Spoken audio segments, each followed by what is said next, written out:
On the agenda tonight, we're going back to 1984. We're going to be taking a look at Michael Martin Murphey and the Rio Grande Band, and they're going to be performing Carolina in the Pines.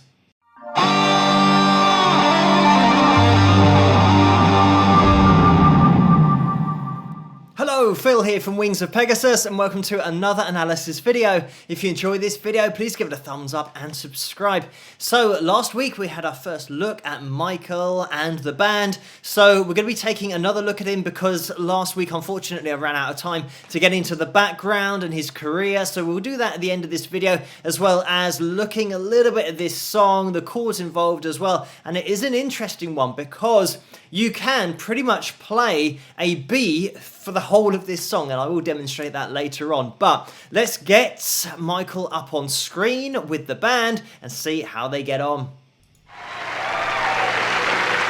She came to me, said she knew me, said she'd known me a long time, and she spoke of being in love with every mountain she had climbed, and she talked of trails she walked up far above the timberline. From that night on, I knew I'd write songs with Carolina in the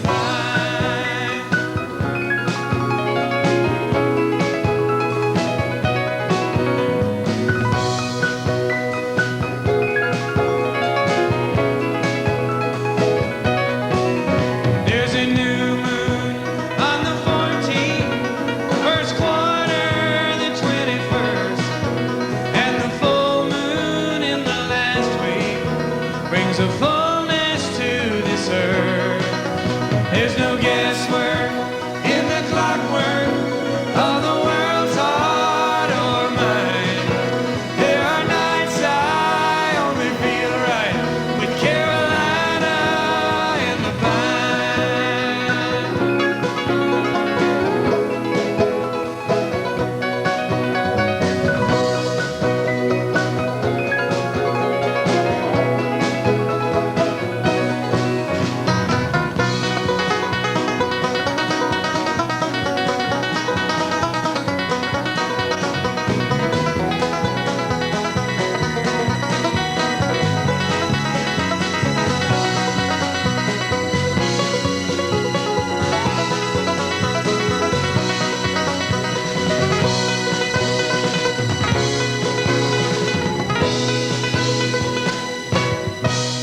When the frost shows on the windows and the wood stove smokes and glows, as the fire grows, we will warm our souls, watching rainbows in the cold.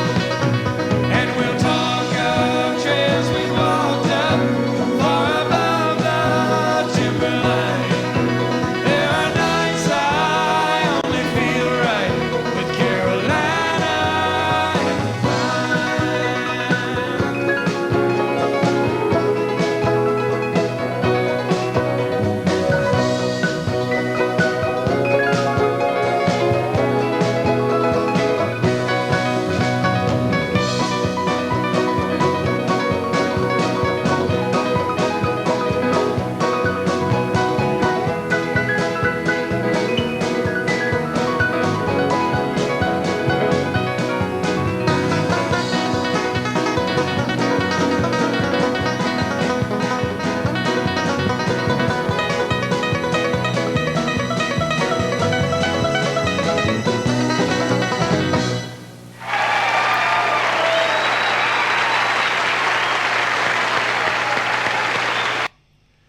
And there we have it. This is another one of those performances where we're just treated to top technical ability across the board from the band, but also from Michael, this time playing banjo. In the other video, he was playing guitar, and he had a little lead guitar section in that performance.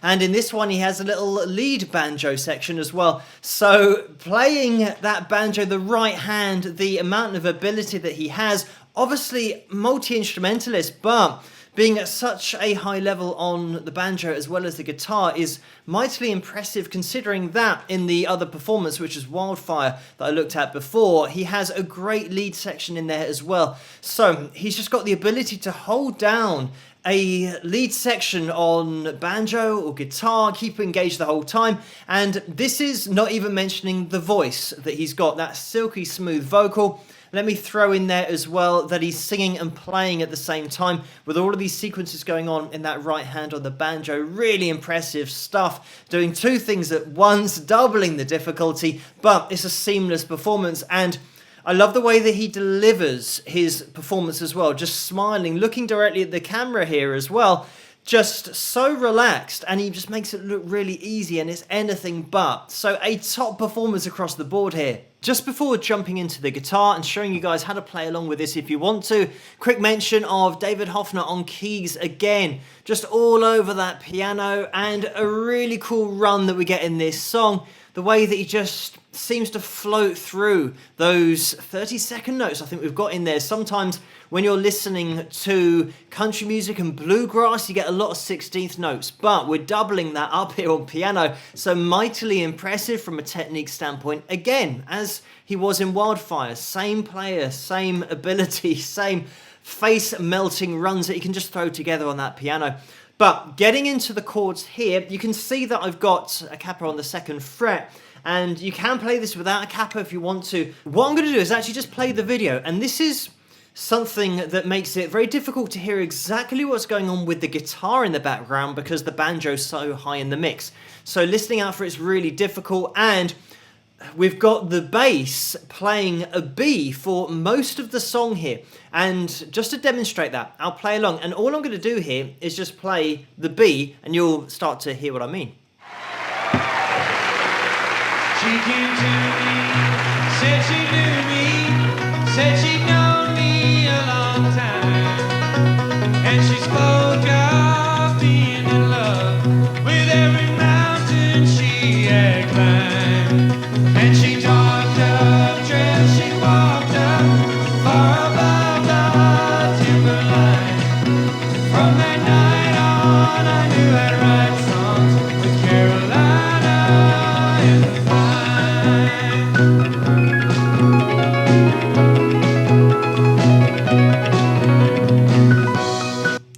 And you start to get the idea. That's 40 seconds of just playing a B on the guitar, and it just fits the whole way through. So this is why when you're listening out for the chords, the bass doesn't give you much of a clue as to what's going on. You have to try and break it down with what we can hear from the banjo in this performance. Like I said, you can't really hear the acoustic guitar, but breaking down those chords, well, that's just a B if you want to play that the whole way through. But we're starting on the B, and then it sounds like we go to what would be a B major 7th sus2, into what would be an E, back into the B, into the E again, into the D sharp minor, into the F sharp, into the B. So those will be your chords pretty much, and then when we get into the little piano section that we just heard there with the lead, we have the B, we have the C sharp, into the E, down to the B again, and we just repeat that again, 2, 3, 4, 2, 3, 4, like that. And you probably want to ascend up to the E just to keep it sounding similar to the song if you're playing along with it, because if we go up and then go down to the E, it won't sound the same because they are ascending with their chords, taking it up to the octave higher on the E before then getting down to the B. So those are the chords in standard tuning if you haven't got a capo, but I'll now show you how to do it with a capo, which is going to be a little bit easier. So now that we've got the capo on the guitar, 2nd fret, we can jump into the chords as just an A shape, even though it's still a B chord, as I've just demonstrated all of the chords. The chord names aren't going to change, but I am going to refer to them as an A, D, E, so that it's going to be easier for you guys to just pick it up and play it, just assuming that this is the bottom of the guitar here. So we're going into the A, want to have this A major 7 sus2, which is just taking that first finger to the first fret of the G, and that's all that's changed really from that A. You've taken off that third finger, taken that first finger down, like that. Then we're getting into the D. That might be a D sus2. Back to the A. And there's a little run up which goes into the D sus2. That was open A, 2nd fret, 4th fret, into the D,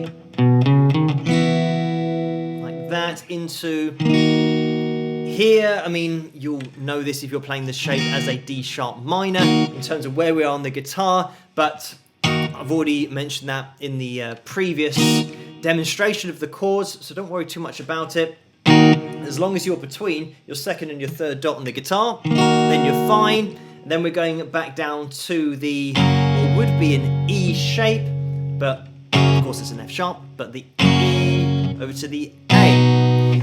So just playing through that with the rhythm as well. You want to have this a little bit more action going on with the right hand. So we've got that kind of approach. I'll slow that down. We're going. And if you want to, you can start to pick out that B or the A, the open A if you're calling this at the bottom of the guitar. And we've got this like that. So you can make a conscious effort just to pick out that A, I'll call it the A even though it's a B, because the bass is playing that quite a lot in this song, so it's good just to follow along with that.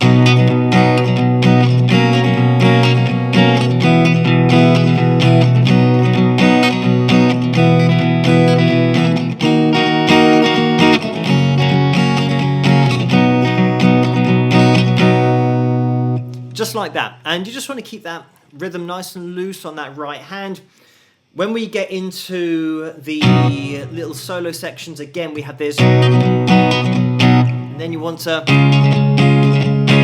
to apply a little bit of a bar chord shape here, which will be into our C sharp position, and then just come up to the same as we did previously without the capo, to the E, and then back down to what would be the B, but we'll call it an A because of our chord positions that we're using. So that is pretty much it, and that's what I can hear going on. It's a combination of the piano, the banjo, trying to find shapes that fit in there and complement and sit in underneath the vocal as well. Just a quick note about the end, or towards the end we then get into the A. We have this same progression going up, but we have,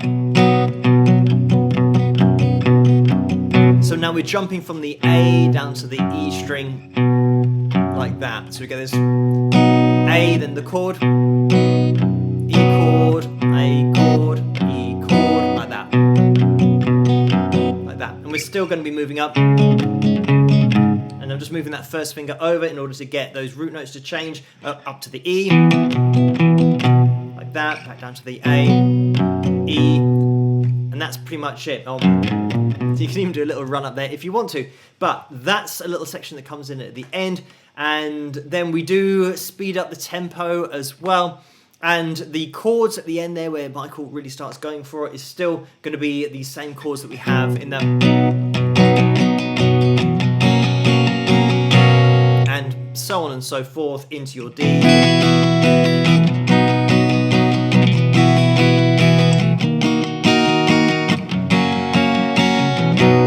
Kind of like that. So you don't have to go too crazy with the rhythm on the guitar there, because you really want that banjo to be the focus, and that's how they'll be playing it in the band here, rather than going and really overpowering with any instrumentation in the background such as the guitar. I'm just going to play along with the song, just the second half of that first verse, and we'll see how the chords go with what Michael's playing on the banjo. I'll pick through the chords as well, because that always gives a better reflection of whether it's going to fit or not. And she talked up, dressed, she walked up, far above the timberline.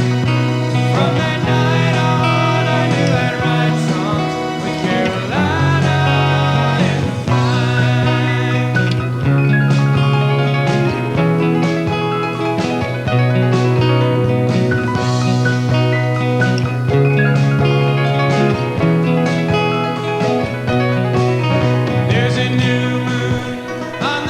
So it does seem like we're pretty much in the right ballpark there with those chords, and even when we're playing the A and ascending to the E, that all sounds okay as well. And I love the way that David, when he's playing piano, it just cascades down. And this is Dave Hoffman, by the way. I did mention Dave in the last video that I did, but just top level playing, never misses a note. Considering how fast, I mean, he just makes it look like he's playing something really easy and that it's really slow. Just the way he glides across that piano, really impressive. But it's just a top band, the Rio Grande band here, but with a fantastic guy at the front of the stage as well with Michael. But I do want to get into a little bit of Michael's history and career musically, as well as just his background in general, because he was heavily into the whole cowboy scene. When he was young, he spent a lot of time at his grandfather's and uncle's ranch. He learned to ride horses. He developed a love for cowboy songs and stories. And at 17 years of age, that's when he got his first paid gig, and he was playing cowboy songs around a campfire at a ranch in Texas. And in the early 60s is when he started to gig in and around Dallas, and this is when he was playing country music, folk music, rock music. He was influenced by so many different styles and had the ability to play in these different styles and genres, and that's something that I did mention in that first video. So in the early 60s, Michael would have been in his late teenage years, and he turned 20 in 1965, and during this time he was getting into his songwriting, and his ability as a songwriter really came to the fore. When he got his first big break, he wrote a song for one of his friends, Michael Nesmith from the Monkees, and that was called What Am I Doing Hanging Round, and that managed to make it onto the Monkees album Pisces, Aquarius, Capricorn and Jones Limited, and that album went on to sell 5 million records, so that really was Michael's foot in the door, his first big break. Around the same time, he wrote for Bobby Gentry and Kenny Rogers in the first edition, and you can find those two independently here on the channel somewhere if you want to check them out. And in 1971, he became part of the outlaw country movement that was going on at that time, and he signed that same year to A&M Records, and this was after being discovered by Bob Johnson, and Bob had worked with guys like Bob Dylan, Johnny Cash, Simon and Garfunkel. So he released his first album, Geronimo's Cadillac, and that was very well received. The title track made it into the top 40 of the pop charts. He then followed that up with Cosmic Cowboy Souvenir, again another popular album, which led him to sign with Epic in 1973, and he released his self-titled album Michael Murphey, and that led into his release in 1975 of Blue Sky Night Thunder, which included the track that we looked at last time on the channel, Wildfire, and that was a monster hit. It went platinum, made it to number 1 in the adult contemporary charts and to number 3 in the mainstream charts. He continued to produce quality albums throughout the 70s, having hits which then just continued in the early 80s, where he signed with Liberty Records. And in 1983, he was voted as the best new male vocalist of the year, and this is by the Academy of Country Music. And he continued to record. 1985, he signed with Warner Brothers Records.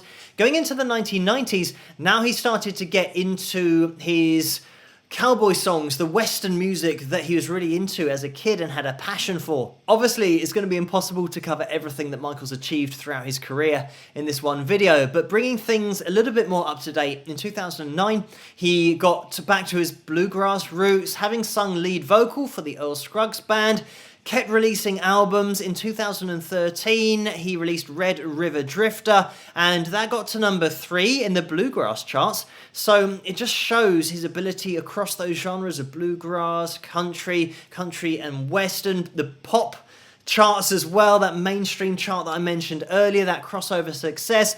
He also released in 2016 High Stakes, which was his 34th album. He was named in the top 50 greatest country and western singers, and that was by American Cowboy Magazine. He's a multiple award winner and just a fantastic all-round artist as well as songwriter. multi-instrumentalist, you name it, this guy can do it. But thank you guys for requesting this second video of Michael Martin Murphey. I hope you guys enjoyed it. If you did, please give this video a thumbs up and subscribe. Let me know what you guys think and keep those suggestions coming in the comments below. I'll see you guys at the next one. Rock!